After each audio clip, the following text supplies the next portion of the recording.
बिस्मिल्लाहिर्रहमानिर्रहीम। फ़हीम महबूब आपसे मुखातब है। आज का जो टॉपिक है इसमें हम ये देखेंगे कि विदहोल्डिंग ऑफ सेल टैक्स, जो सेल टैक्स की विदहोल्डिंग है, जो पेमेंट करते हुए हमने कैसे विदहेल्ड करना है। इनकम टैक्स में जो डिफरेंट रूल्स हैं, सेक्शंस हैं, जैसे 149 है, 155 है, 153 है, और भी डिफरेंट काफ़ी सेक्शंस हैं। उन सब की विदहोल्डिंग हमने ऑलरेडी जो प्रॉपर क्लासेस हैं बड़ी डिटेल में स्टडी किया है। और आज का जो टॉपिक है इसमें जो विदहोल्डिंग सेल टैक्स है इसका स्कोप बड़ा लिमिटेड सा है। मतलब इनकम टैक्स में अगर हम एग्जांपल लें तो इनकम टैक्स में 149, 155, 153, उसके बाद डिफरेंट तरह के जो एडवांस टैक्सेस थे 23H, G, और भी काफ़ी तरह के जो टैक्सेस थे वो हमने, एक्सपोर्ट है, काफ़ी सेक्शन हमने स्टडी किए। तो स्कोप काफ़ी अनलिमिटेड था इनकम टैक्स का। तो विदहोल्डिंग जो सेल टैक्स है इसका स्कोप लिमिटेड है। तो आइए स्टार्ट करते हैं। सबसे पहले हम ये देखेंगे कि किसने टैक्स विदहेल्ड करना है। मतलब सबसे पहले तो ये क्वेश्चन आता है, जैसे हमने 153 में देखा था कि किसने टैक्स विदहेल्ड करना है, 149 में देखा कि कहाँ पे चार्ज होना है, 155, यानी कि हर सेक्शन में बड़ी डिटेल्स में हमने ये सारी चीज़ें स्टडी की हैं। अब आता है कि who will be withholding agent, कौन है। सबसे पहला आता है जी, जितने भी फेडरल एंड प्रोविजनल डिपार्टमेंट हैं, गवर्नमेंट के डिपार्टमेंट हैं, वो सारे विदहोल्डिंग एजेंट हैं।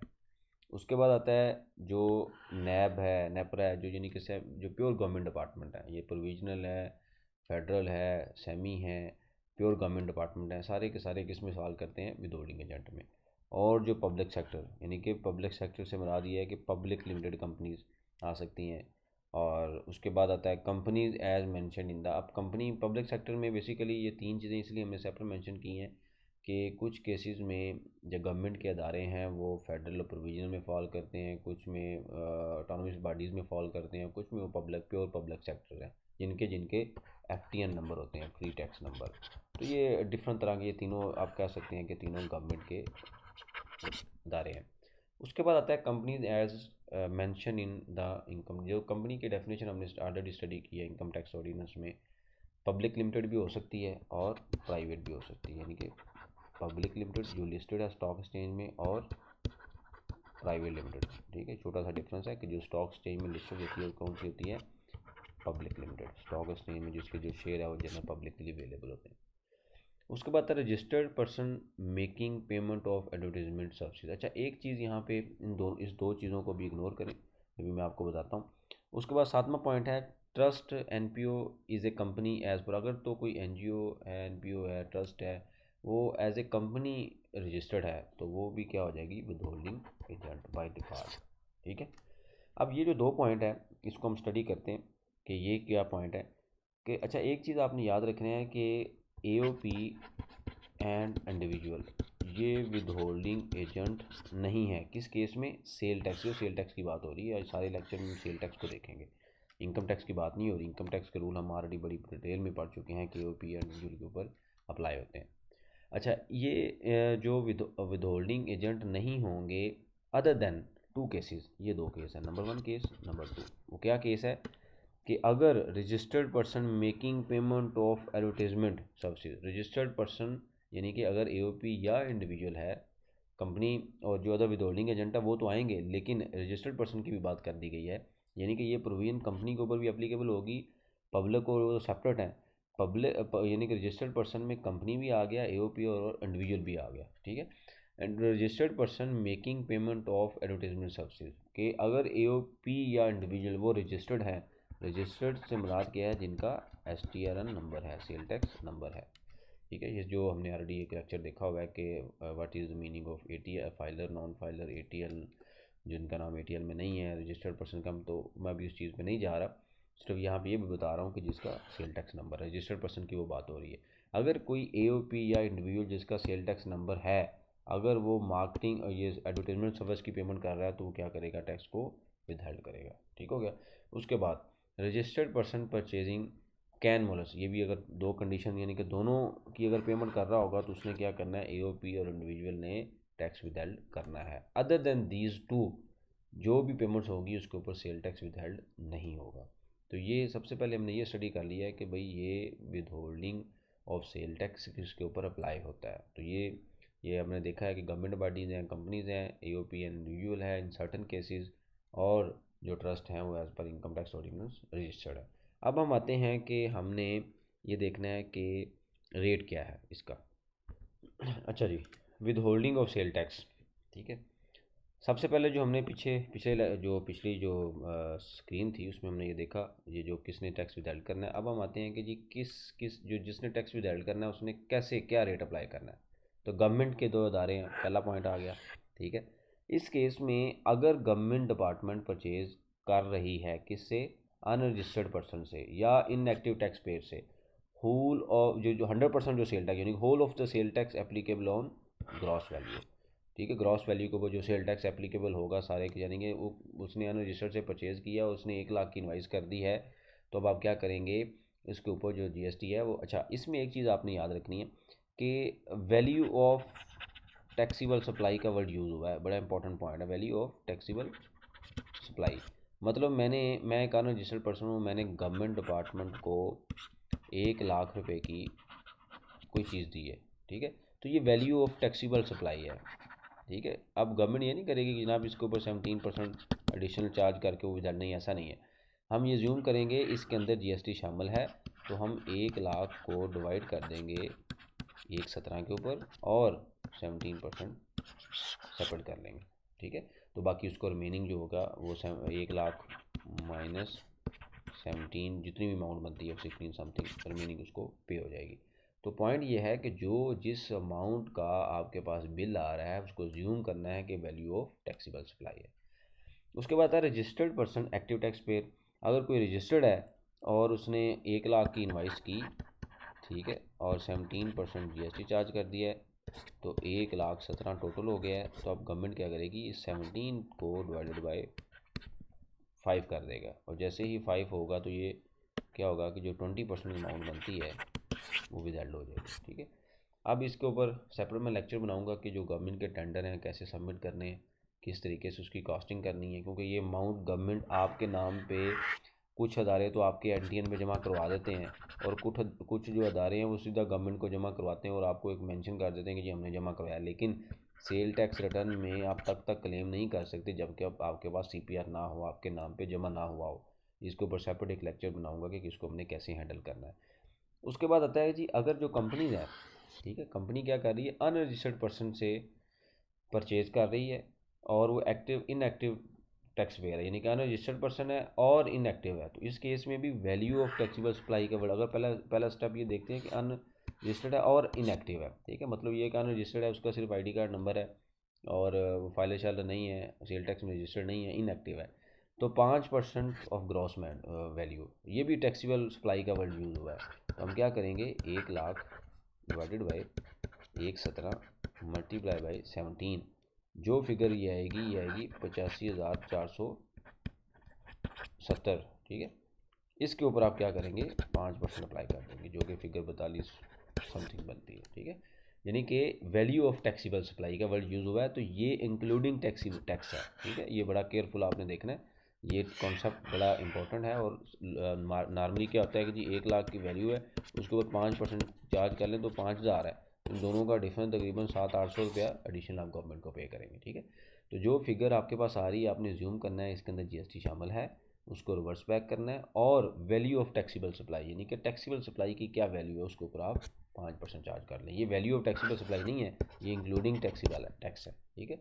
उस वैल्यू के ऊपर जिसके ऊपर टैक्स चार्ज होना है वो वैल्यू ऑफ टैक्सीबल सप्लाई है। उसके बाद है जी active registered as a wholesale and distributor. अच्छा, इससे पहले हम ये पॉइंट देखते हैं कि अगर वो रजिस्टर्ड कोई पर्सन है यानी कि जिसका जीएसटी नंबर है, तो फिर दोनों कंपनीज भी रजिस्टर्ड हैं, यानी कि रजिस्टर्ड कंपनी है और रजिस्टर्ड ही सप्लायर है, तो नो विद होल्डिंग, ये पॉइंट लिखा हुआ है। दोनों एक्टिव टैक्स पेयर है तो नो विद होल्डिंग।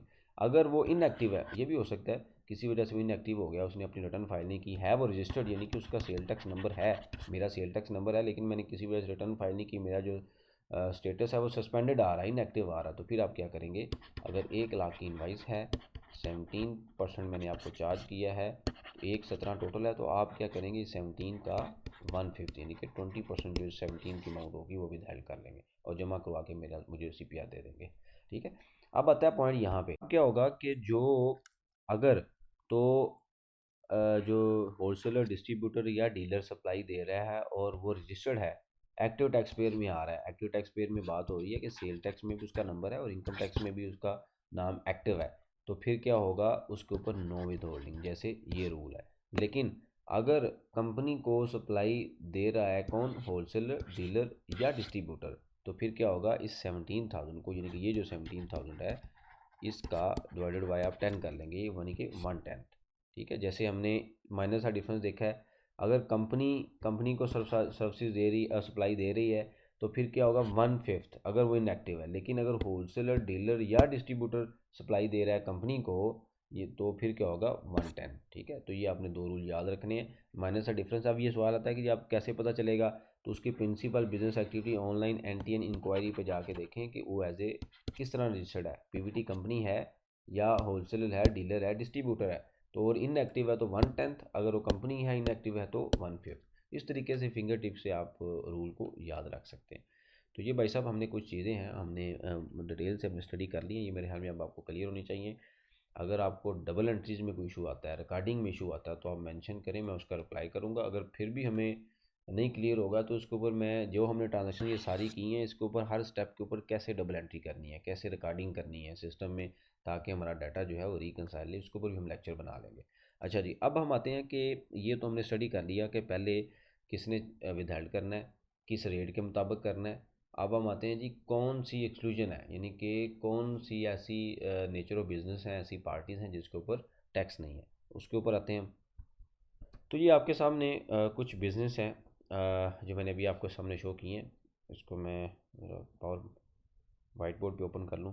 ये बिजनेस है, अगर कोई इलेक्ट्रिकल एनर्जी की पेमेंट है, नेचुरल गैस की पेमेंट आप कर रहे हैं, यानी कि ये जो बिजली वगैरह के ऊपर GST मेंशन है, गैस के ऊपर उसका नहीं होगा। पेट्रोलियम प्रोडक्ट है, नहीं आपने करना। वेजिटेबल घी है, कुकिंग ऑयल है, नहीं करेंगे। टेलीकम्युनिकेशन सर्विसेज है, नहीं करेंगे। Good specified in third schedule, third schedule की बेशुमार हम लेक्चर में आ चुके हैं। थर्ड स्केड्यूल में फर्दर टैक्स भी चार्ज नहीं होना और इसके ऊपर जो सेल टैक्स विद हेल्ड है वो भी चार्ज नहीं होना। अच्छा, सेल टैक्स विद हेल्ड का जो रूल है ना, क्यों बनाया गया था गवर्नमेंट को, थोड़ा सा मैं आपको बता देता हूँ।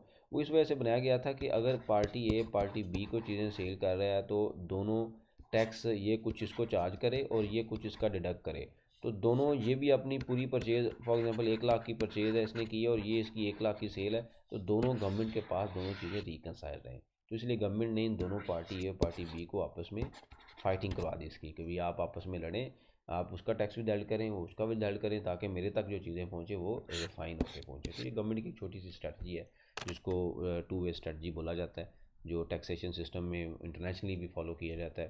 तो ताकि जो इकानमी है वो ज़्यादा सा डॉक्यूमेंट हो, मैं आपको टैक्स विद करूँ, आप मेरा करें। अगर आपने नहीं रिपोर्ट किया, मैंने कर दिया, तो दोनों सूरतों में हमारी इनकम रिकनसाइल हो सकती है। यानी कि अगर मैं आपको सेल कर रहा हूँ, रिपोर्ट नहीं कर रहा, तो आप मुझे कहेंगे क्यों नहीं रिपोर्ट कर रहा। अगर मैं सेल कर रहा हूँ और आप रिपोर्ट नहीं कर रहे, तो फिर गवर्नमेंट आपसे पूछेगी भी आपने उनसे परचेज़ की है लेकिन आपने रिपोर्ट नहीं की। खैर ये डिफरेंट चीज़ें जो गवर्नमेंट की डिफरेंट स्ट्रेटजीज हैं, जस्ट फॉर द इंफॉर्मेशन ये मैंने आपको शेयर की है।